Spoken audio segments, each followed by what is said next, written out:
We're rolling, and in today's video,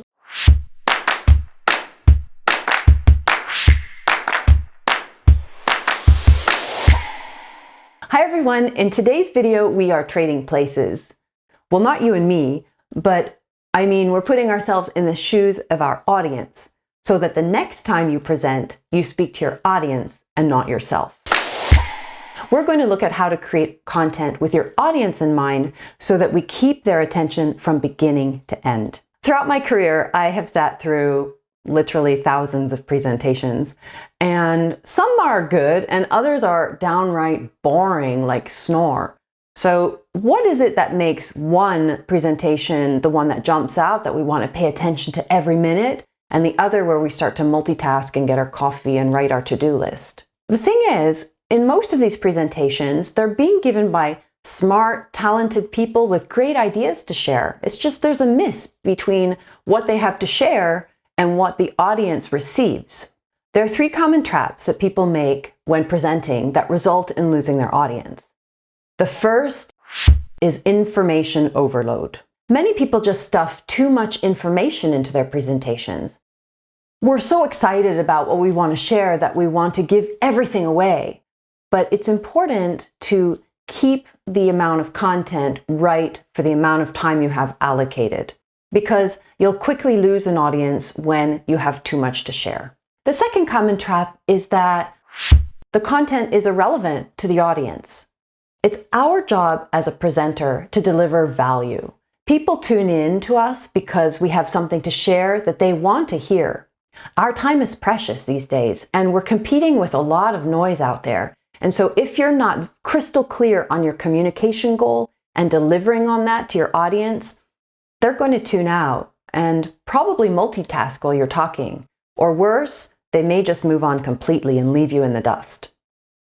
The third common trap that presenters fall into is explaining complex concepts. I can't tell you how many presentations I've sat through where I can't understand a single word of what's being said, and the language being spoken is English. And it's nothing to do with how the person spoke and their tone of voice. It was all to do with the language they chose. It wasn't appropriate for me as the audience member. The thing is, as experts, we often underestimate how much we really know about our given topic.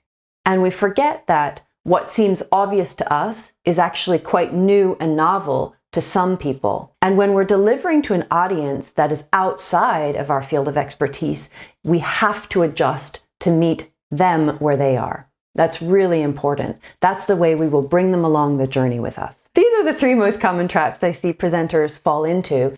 And the question remains, how can we avoid this and avoid being the person that is being tuned out on the other end? The first question to ask yourself is, what value are you bringing your audience? What's in it for them?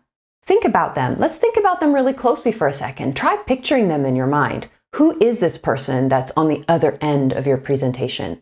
You may not be able to see them physically, but before you deliver your presentation and as you're creating it, picture them in your mind. Where are they? Where are they located? Who is he or she? Do they have a lot of distractions in the background? Are they working from home? What time of day might it be when your presentation is going to be delivered? Is this a pre-lunch, post-lunch? It changes the energy levels and attention levels of a person depending on where your slot is in a given time frame. Now imagine, how does this person feel about your presentation and the topic? Are they likely to be excited to hear what you've got to say? Or is this like a mandatory check-in meeting that they have every week? So they're likely to be multitasking and you really have to earn their attention. The other thing is, how much do they know about the topic you're presenting?